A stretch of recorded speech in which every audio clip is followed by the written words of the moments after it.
పరిశుద్ధ స్తోత్రమయ్యా, మీ సన్ని మమ్మ సమర్పిస్తామయ్యా. మా ఆరాధన ఎస్ఐ మాతో ఉండి ఎస్ఐ ఆరాధనని ఎస్ఐ మీ మహిమార్త పాడినట్టు సహాయం చేయండి అయ్యా. పరిశుద్ధుడా అన్ని మగినయ్యా, పరిశుద్ధుడా మీ సన్ని మమ్మ సమర్పించుతాము. ఆరాధనకి యోగుడయ్యా మీరు, ఆరాధన సుధిపాత్రుడయ్యా మీరు, మీ సన్ని మమ్మ సమర్పించుతాము. ప్రార్థన విని మీరు జవాబుచ్చిన కాబట్టి వందనాలు. అన్ని మగి వినిపిస్తాము. యేసు నామములో అడుగుతాం తండ్రి. జీవాధిపతిదా యేసయ్యా, నా మంచి కాపరి, మరణపు ముళ్ళను విరిచిన నా రాజునా యేసయ్యా. జీవాధిపతినా యేసయ్యా, నా మంచి కాపరి, మరణపు ముళ్ళను విరిచిన నా రాజునా యేసయ్యా. జీవాధిపతినా యేసయ్యా, కష్టాలలో కన్నీటిలో నన్నాదరించితివి, శాంతినొసగి నీ సన్నిధిలో నన్ను నిలుపుకుంటివి. కష్టాలలో కన్నీటిలో నన్నాదరించితివి, శాంతినొసగి నీ సన్నిధిలో నన్ను నిలుపుకుంటివి. నీకేమి చెల్లింతునో, నా జీవితం అర్పింతును.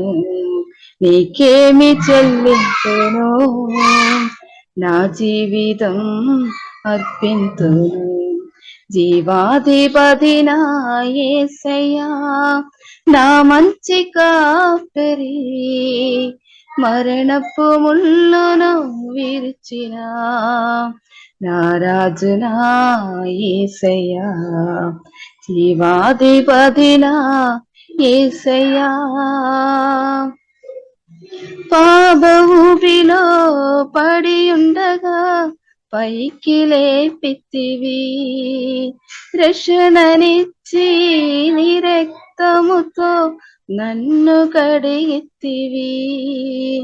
పాపఊబిలో పడి ఉండగా పైకి లేపితివి, రక్షణనిచ్చి నీ రక్తముతో నన్ను కడిగితివి. నీకేమి చెల్లింతునో, నా జీవితం అర్పింతును. నీకేమి చెల్లింతునో, నా జీవితం అర్పింతును.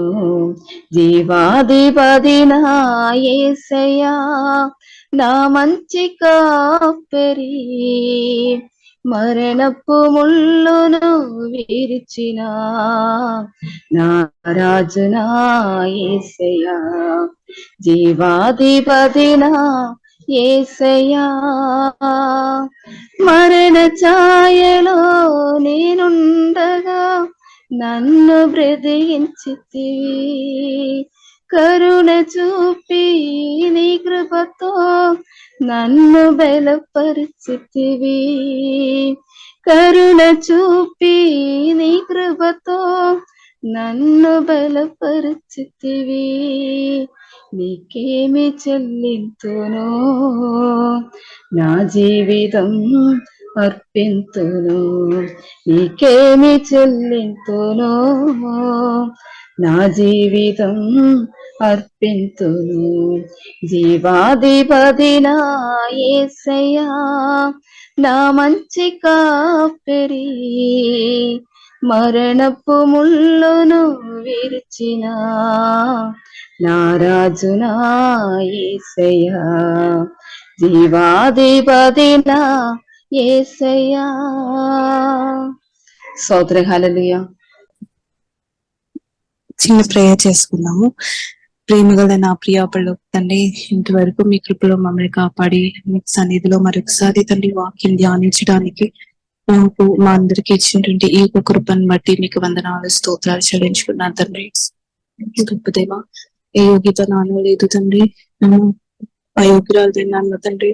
నేను మీకు వాక్యం నేను చెప్పడానికి నన్ను ఇక్కడ నిలబెట్టినందుకే మీకు వందనాలు స్తోత్రం తండ్రి. తండ్రి మీరే మాట్లాడండి తండ్రి.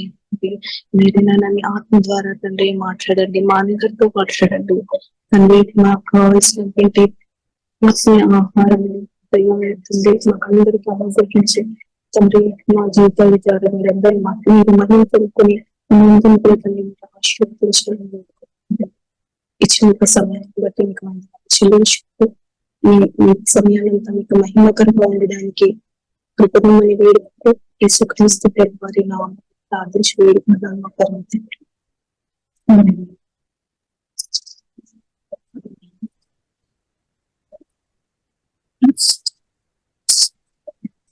వాక్యం అంశము నిజమైన ఆశీర్వాదం ఏంటి? What is a true blessing? మనము బ్లెస్సింగ్ అంటే ఏమనుకుంటాం, ఆశీర్వాదం అంటే ఏమనుకుంటాం అంటే యూజువల్ గా మనం అనుకునేది ఈ లోకల్లో ఏదైనా మంచి జాబ్ కానీ, మంచి ఇన్కమ్ ఉన్న జాబ్ కానీ, లేకపోతే మంచి ఇన్కమ్ ఉన్న బిజినెస్ కానీ, ఇలాంటివి ఏమైనా ఉన్నప్పుడు, లేదంటే బాగా సంపాదించి బాగా ప్రాపర్టీ బాగా ఆస్తి ఉండి తర్వాత పెద్ద పెద్ద విల్లాస్ హౌసెస్ కానీ లేకపోతే కార్స్ కలిగి, లేకపోతే కార్స్ అండ్ ఫ్లైట్ లో ట్రావెల్ చేయడం, ఈ ఫ్లైట్ లో ప్రయాణం చేయడమో, కార్ లో ప్రయాణం చేయడమో, లేకపోతే లగ్జూరియస్ లైఫ్ లీడ్ చేయడం అంటే ఏదైతే అనుకుంటామో అవన్నీ కొనడం, లేకపోతే కలిగి ఉండడం, దాన్ని ఆశీర్వాదం అనుకుంటాము. కానీ దానికి అది ఆశీర్వాదమే, కాకపోతే మనకి అన్నిటికంటే ఇంపార్టెంట్ అది కాదు. మనకి నిజమైన ఆశీర్వాదము ఏంటి అంటే క్రీస్తుని కలిగి ఉండడమే నిజమైన ఆశీర్వాదం. ఆత్మరక్షణ కలిగి ఉండడమే నిజమైన ఆశీర్వాదం.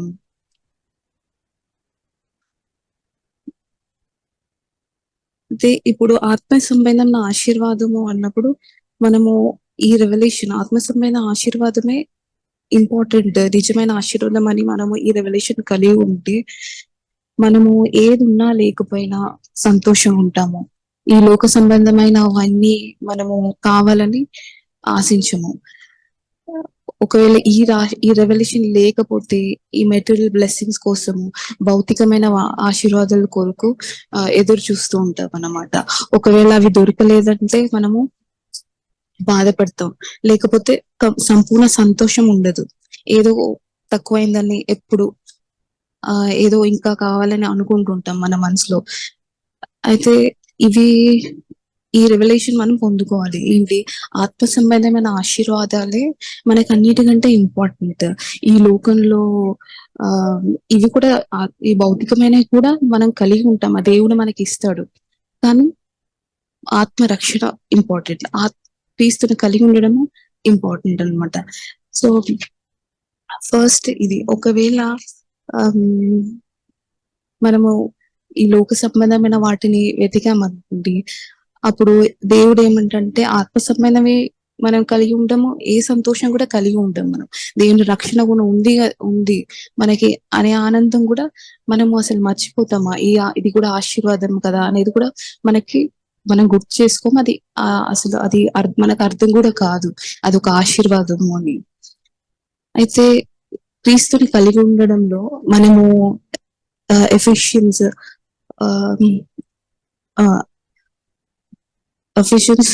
1:3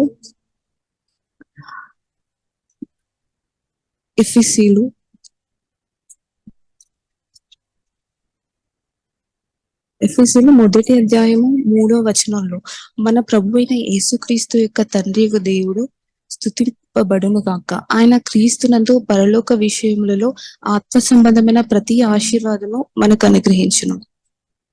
ఎట్లనగా తన ప్రియుని యందు తాను ఉచితముగా మనకు అనుగ్రహించిన తన కృపా మహిమకు కీర్తి కలుగునట్లు తన చిత్త ప్రకారమైన దయా సంకల్పము చొప్పున యేసుక్రీస్తు ద్వారా తన కుమారులనుగా స్వీకరించుటకై, అంటే యేసుక్రీస్తు ప్రభువు ద్వారా మనల్ని తండ్రి అయిన దేవుడు తన కుమారులుగా స్వీకరించాడు.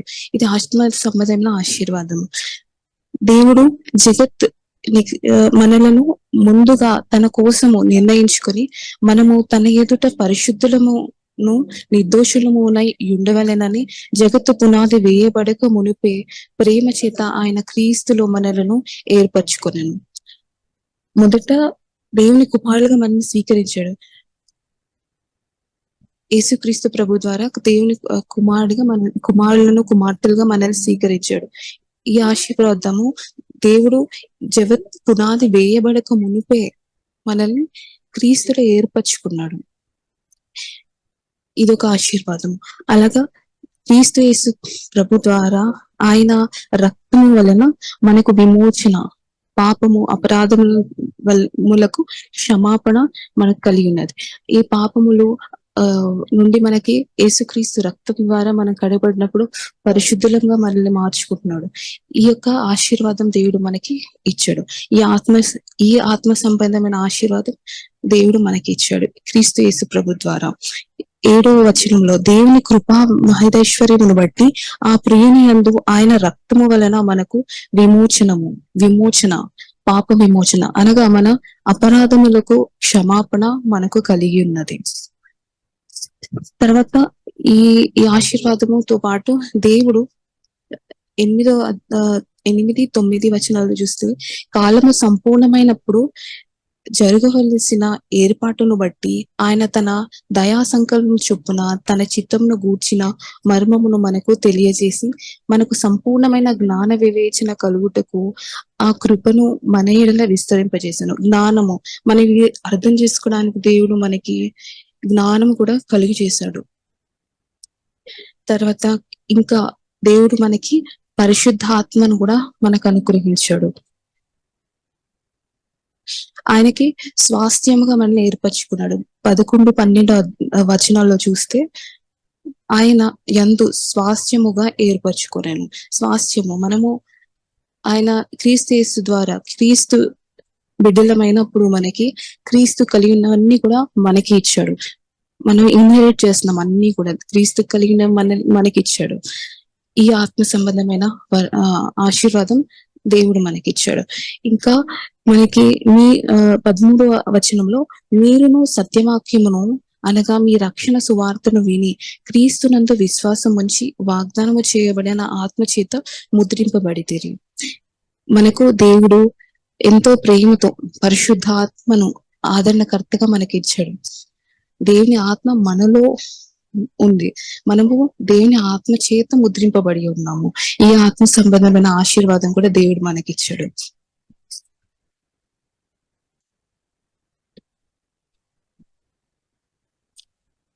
తర్వాత ఈ ఆశీర్వాదాలు ఈ ఆత్మ సంబంధమైన ఆశీర్వాదాలతో పాటు క్రీస్తు యేసు పరిశుద్ధాత్మ అంటే యేసు క్రీస్తు యొక్క ఆత్మ మనలో ఉండడం వల్ల మనము ప్రతి విషయంలో కూడా ఈ లోకంలో కూడా మనము జయించడానికి ఆ పరిశుద్ధాత్మ దేవుడు మనకు సహాయం చేస్తూ ఉంటాడు.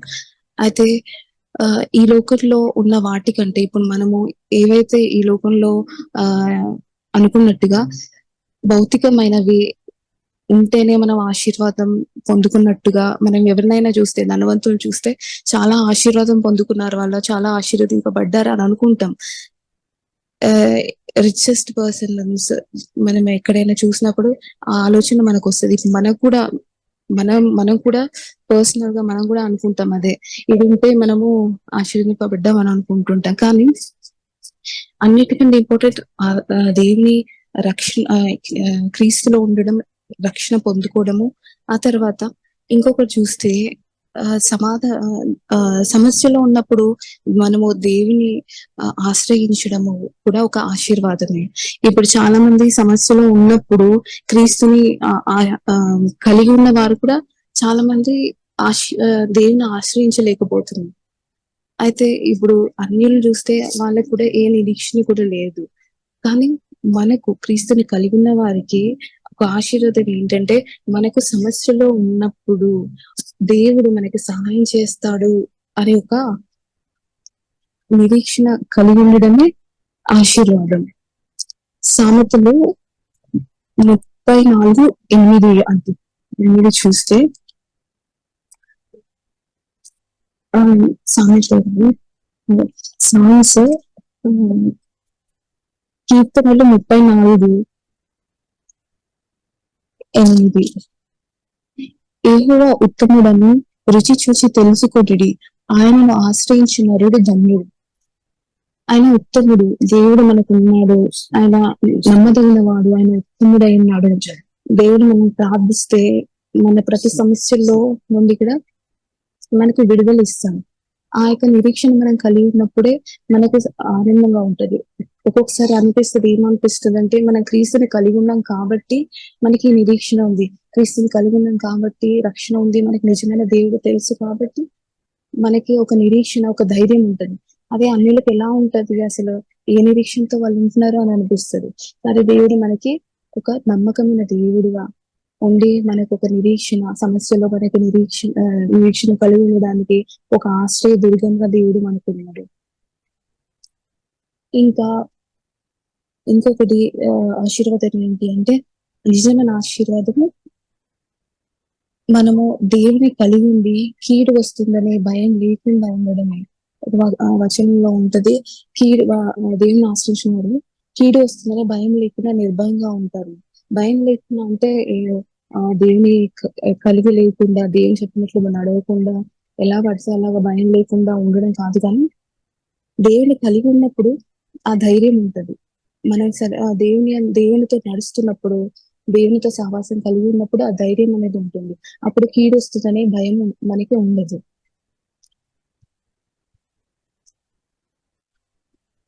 కీర్తనలు 34:4 నేను యెహోవా యొద్ద విచారణ చేయగా ఆయన నాకు ఉత్తరం ఇచ్చెను, నాకు కలిగిన భయములన్నిటిలో నుండి ఆయన నన్ను తప్పించెను. అయితే దావీదు కూడా ఎన్నో శ్రమల్లో ఉన్నప్పుడు దేవుని ఆశ్రయించాడు. దేవుని ఆశ్రయించిన ప్రతి ఇక్కడ ఇది చెప్తూ ఉన్నాడు ఏంటి అంటే, నేను నాకు కలిగిన భయములన్నిటిని యెహోవాను ఆశ్రయించినప్పుడు నాకు కలిగిన భయములన్నిటిలో నుండి ఆయన నన్ను తప్పించను, అన్నిట్లో నుండి తప్పించాడు దేవుడు. మనకు ఏ భయాలు లేకుండా ఉండడం అనేది ఒక ఆశీర్వాదము. ఇప్పుడు నా లైఫ్ లో కూడా నేను ఒకప్పుడు చాలా చాలా భయపడ్డాను. ఎట్లా అంటే ఈ ఇంతకుముందు చెప్పాను, నాకు ఆ భయం నాలో ఉంది కాబట్టి నష్టంగా వస్తుందని భయం నాకు అర్థం కాలేదు. అని నేను భయపడుతూ ఉంటే అది ఎక్కువైపోయింది అనమాట. తర్వాత నాకు అనిపించింది, దేవుడు ఉండడమే ఒక ఆశీర్వాదం కదా. వేరే వాళ్ళు చూసినప్పుడు అనిపిస్తుంది, ధైర్యంగా ఉన్న వాళ్ళు చూస్తే అనిపిస్తుంది, అవును కదా, ధైర్యంగా ఆ భయం లేకుండా ఉండడం ఎంత ఆశీర్వాదమో అని అనిపించింది. సో అది ఒక మంచి ఒక ఏమంటారు, నిజమైన ఆశీర్వాదం ఇది కూడా. సో ఇంకొకటి చూస్తే, దేవునితో సహవాసం కలిగి ఉండడం ఆశీర్వాదం. ఇప్పుడు మనము రక్షణ కలిగి ఉన్నాము, దేవునితో సహవాసం కలిగి ఉన్నప్పుడే మనకి ప్రతి విషయంలో ధైర్యం వస్తుంది. సమస్యలో ఉన్నప్పుడు ధైర్యము, ఏ పరిస్థితుల్లో ఎక్కడున్నా కానీ ధైర్యము. దేవునితో సహవాసం చేసినప్పుడే, దేవుని నిజంగా తెలుసుకొని దేవునితో నడిచినప్పుడే మనకి రక్షణ ఉన్నప్పుడు మన రక్షణ ఉంది కాబట్టి పరలోక రాజ్యం వెళ్తాము అని కాదు, కానీ దేవునితో మనము మంచి సహవాసం కలిగి ఉండాలి, దేవుని చెప్పినట్టు నడుచుకోవాలి, దేవునితో నడుచుకోవాలి. దేవుడు ఎలా అయితే మనల్ని ఉండాలని కోరుతున్నాడో అలా నడుచుకున్నప్పుడే దేవుని ఏం చెప్తున్నాడో మనం దేవుని స్వరం వింటూ, దేవుడు చెప్పింది చేస్తూ, ఇవి చేయకూడదు అన్నప్పుడు చేయకుండా ఉండడము, దేవుని స్వరం వింటూ మనము సరైన ఆత్మీయ జీవితం జీవిస్తూ దేవుడే మనకి ఏం చెప్తున్నాడు అనేది మనము ఏమంటారు ఆ రిలేషన్షిప్ ఉన్నప్పుడే అదొక ఆశీర్వాదం. మనము ఒకసారి ఇంతకుముందు నేనైతే ప్రేయర్ చేసుకుని మామూలు ఉండేదాన్ని, కానీ అసలు దేవుడు అంటే ప్రేయర్ చేసుకుంటాను అంతే, కానీ పర్సనల్ గా రిలేషన్షిప్ అనేది లేకుంటుండే. అంటే దేవుడు మంచి దేవుడు, ఏదైనా అడిగితే ఇస్తాడు, ప్రేయర్ చేసుకుంటాం, అట్లా ప్రేయర్ చేసుకుని ఉండేదాన్ని. కానీ పర్సనల్ గా రిలేషన్షిప్ అనేది తర్వాత నాకు వచ్చింది అనమాట. సో ఆ రిలేషన్షిప్ ఉంటేనే మనం దేవుడు ఇలాంటి వాడని తెలుసుకోగలుగుతాము. ఆ సహవాసం ఉంటేనే మనం సరిగా నడుచుకుంటేనే పరలోక రాజ్యం వెళ్తాం. ఇప్పుడు దేవునితో సహవాసం లేనప్పుడు మనకి ఏ ధైర్యం కూడా ఉండదు. సో ఇది కూడా ఒక ఆశీర్వాదం. ఇంకొకటి ఏంటి అంటే హృదయంలో సమాధానం. మన హృదయంలో సమాధానం లేకుండా ఉండడం ఒక్కొక్కసారి జరుగుతుంటది. సో ఆ ఏ సమస్యలో ఉన్నా గానీ, ఏ పరిస్థితుల్లో ఉన్నా గానీ, హృదయంలో ఎంత డబ్బు మనము ఏది సంపాదించుకుని అన్ని ఉన్నా గానీ, మనకు కావాల్సినవన్నీ ఉన్నా గానీ, సమాధానము లేకపోతే ఎన్ని ఉన్నా గానీ అది వృధా అయిపోతుంది. చాలా ఎగ్జాంపుల్స్ మేము వింటూ ఉంటాం. అన్ని ఉన్నాయి, అన్ని ఉన్న వాళ్ళు కూడా ఆత్మహత్య చేసేసుకొని చనిపోతుంటారు. ఆ అలా ఎందుకు అంటే సమాధానం లేదు, హృదయంలో సమాధానం లేదు. ఇంకా ఎందుకు మనం అన్ని కూడా వెతకడం. సో హృదయంలో సమాధానం ఉండడమే ఒక ఆశీర్వాదం. ఇవన్నీ కూడా మనము యూజువల్ గా గ్రహించము. ఇవి ఆశీర్వాదంలో అని మనం గ్రహించము.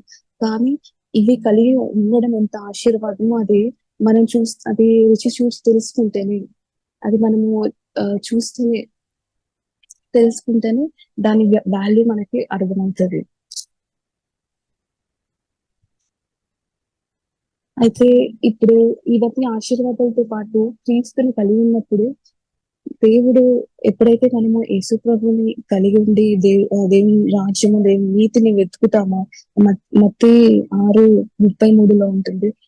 దేవుని మొదట ఆయన రాజ్యంలో నీతిని వెతుకుడి, అప్పుడు అవన్నీ మీకు అనుగ్రహించబడును. ఆయన రాజ్యంలో నీతిని వెతికినప్పుడు ఈ భౌతికమైన ఆశీర్వాదాలు కూడా అన్ని కూడా దేవుడు అనుగ్రహిస్తాడు. అయితే మనం ఫస్ట్ ఆఫ్ ఆల్ మనము ఆలోచించుకోవాలి. మనము ఆత్మ సంబంధమైన ఆశీర్వాదాలు కలిగి ఉన్నామా? మనము దేనికోసమో మనము ఎదురు చూస్తున్నామా? భౌతికమైన వాటి కోసము వాటికి ఇంపార్టెన్స్ ఇస్తున్నామా అని మనం ఒకసారి మనం చూసుకోవాలి. ఈ లోకంలో ఎన్నో కష్టాలు వస్తాయి. ఆ కష్టాలను చూసి మనం అనుకుంటాము మనకు ఆశీర్వాదం లేదు, మనం ఇంకా శోధించబడుతున్నాం అనుకుంటాం, ఇంకా ఆశీర్వాదాలు రాలేదేమో, ఇంకా మనం ఆ ప్రాసెస్ లో ఉన్నామేమో, ఇంకా ఆశీర్వాదాలు వచ్చే ప్రాసెస్ లో ఉన్నాం అనుకుంటాం. కానీ ఆల్రెడీ ఆశీర్వాదం పొందుకున్నాం మనం. ఈ ఆత్మ సంబంధమైన ఆశీర్వాదములు, హృదయంలో సమాధానము, దేవునితో సహవాసము, దేవుని ఉన్నాడని ఒక నిరీక్షణ, ప్రతి సమస్యలో ప్రార్థించినప్పుడు మాకు సమాధానం వస్తూ ఉంటది. ఇది ఉండడం అనేది ఎంతో ఇంపార్టెంట్. అన్నప్పుడు ఇవన్నీ లేకపోయినా కానీ మనం ఏమి కూడా బాధపడము. హబక్కుక్ లో అంటారు ఏంటి అంటే, చదువుతున్నాను.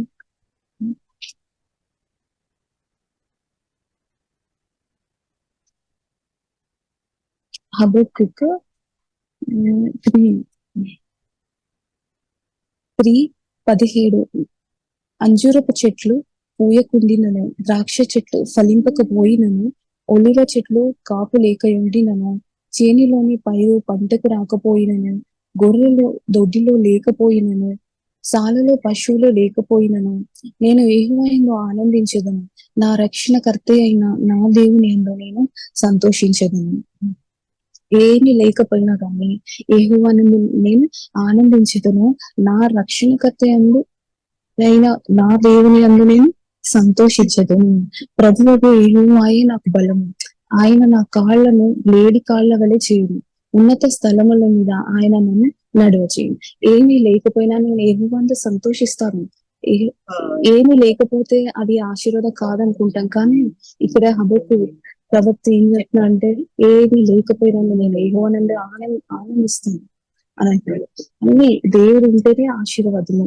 ఇంకా ఏ ఆశీర్వాదాలు కూడా మనం ఇంకా వెతుక్కుంటూ ఉండక్కర్లేదు. తర్వాత మనము ఫిలిప్పీన్స్ చూస్తాము. ఫిలిప్పి 4:4 ఎల్లప్పుడూ ప్రభునందు ఆనందించుడు, మరలా చెప్పుదును ఆనందించుడు. మనం ప్రభునందు ఆనందించాలి. మనము ఈ వాక్యం మనం విన్నప్పుడు ఏమనుకుంటామంటే అన్ని పొందుకున్నాక అప్పుడు ఆనందిస్తాము అన్న, ఇంకా ఇది ఫ్యూచర్ లో జరుగుతుంది అనుకుంటాం. కానీ ఇప్పుడే దేవుడు అంటాడు, ఎల్లప్పుడు ఎలాంటి పరిస్థితులు ఉన్నా కానీ ఆనందించాలి, మరలా చెబుతున్నా ఆనందించండి. అందుకే మనము ఈ ఆత్మ సంబంధమైన ఆశీర్వాదాలు పొందుకున్నాము అని అంటేనే ఇంకా మన హృదయంలో సంతోషం ఉండాలి. ఈ రెవల్యూషన్ కలిగి మనం ఉండాలి. దేవుని రాకడ ఎంతో సమీపంగా ఉంది. అయితే మనము వీటి కోసం చూడకూడదు. దేవుడు అంటాడు, ఈ ఐహిక విచారము, ఈ శ్రమలు, ఈ బాధలు ఏదైనా ఉండొచ్చు. ఈ ఐహిక విచారం కూడా కలిగి ఉండకూడదు. ఎందుకంటే దేవుని రాకడ ఉంది కాబట్టి ఇలాంటి ఉండకూడదు అని చెప్పి దేవుడు చెప్తాడు. సో దేవుడు మనకి సమాధానకర్త ఉన్నాడు.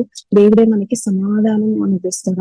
ఐజయా 9:6, యెషయా 9:6 ఏలి అనగా మనకు శిశువు పుట్టెను, మనకు కుమారుడు అనుగ్రహింపబడను, ఆయన భుజం మీద రాజభారం ఉండును. ఆశ్చర్యకరుడు, ఆలోచనకర్త, బలవంతుడైన దేవుడు, నిత్యుడగు తండ్రి, సమాధానకర్తయు అధిపతి అని అతనికి పేరు పెట్టబడింది. సమాధానకర్త, మన దేవుడు సమాధానకర్త, మనకు సమాధానం ఇస్తాడు. మనకు సమాధానం ఉండడమే ఆశీర్వాదము. అదే నిజమైన ఆశీర్వాదము.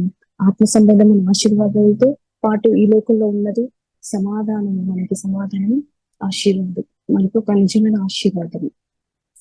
అయితే ఇలాంటి ఆశీర్వాదం కలిగిన వారందరం కూడా, మనందరం కూడా ఇవన్నీ కలిగినాం కాబట్టి మనము ఆశీర్వాదాలు పొందుకున్న వారమే. మనము ఈ విచారాలన్నీ పెట్టుకోకుండా దేవుని రాకడ కొరకు మనం సిద్ధపడి ఉండాలి. దేవుడు ఈ వాక్యాన్ని దీవించిన కాక దేవునికి స్తోత్రం. నాకు ఇచ్చిన సమయాన్ని బట్టి దేవునికి స్తోత్రము. విన్న మీ అందరికి వందనాలు. పాస్టర్ గారికి వందనాలు. చక్కని వాక్య సందేశము అందించిన శీలా పాపకి క్రీస్తుని కలిగి ఉండటం మంచి ఆశీర్వాదం, నిజమైన ఆశీర్వాదము. అట్లాగే సహవాసం కలిగి ఉండాలి, భయం కలిగి ఉండాలి, ధైర్యం కలిగి ఉండాలి, సమాధానం కలిగి ఉండాలి. మొదట దేవుని రాజ్యాన్ని, నీతిని వెతకాలి.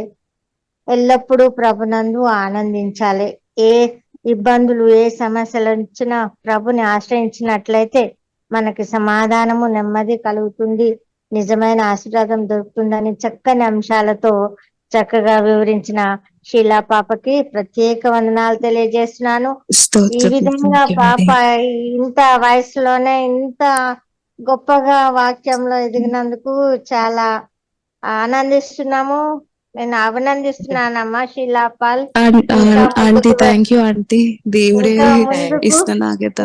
ముందుకు వెళ్ళాలి. మీ తల్లిదండ్రులు చాలా మిమ్మల్ని భక్తి మార్గంలో పెంచారు. సరళ సిస్టర్ గారికి కూడా ప్రత్యేక వందనాలు చెల్లిస్తున్నాను. ఈ చక్కని వాక్యం అందించిన పాపకి మరొకసారి వందనాలు. ప్రతిరోజు జరిగే జూమ్ ప్రేయర్ మీటింగ్ లో పాల్గొనడానికి మా జూమ్ ఐడి 4786189683, పాస్కోడ్ 7. సమయం ఉదయం 4 గంటల నుండి 7 గంటల వరకు, సాయంత్రం 7 గంటల నుండి 8 గంటల వరకు జరుగును. ప్రార్థన అవసరతల కొరకు సంప్రదించవలసిన ఫోన్ నంబర్స్ 8501934577 మరియు 9010640084. పరిచర్యను బలపరచాలి అని ప్రేరేపించబడిన వారు మీ కానుకలను గూగుల్ పే, ఫోన్ పే ద్వారా లేదా స్క్రీన్ పై చూపించబడిన క్యూఆర్ కోడ్ స్కాన్ ద్వారా 8501934577కి పంపగలరు. ఈ ఛానల్ని సబ్స్క్రైబ్, లైక్, షేర్ చేయడం ద్వారా ఈ సత్యవాక్యం ఇతరులకు అందించగలరు. ధన్యవాదాలు. దేవుడు మిమ్మల్ని దీవించును గాక. ఆమేన్.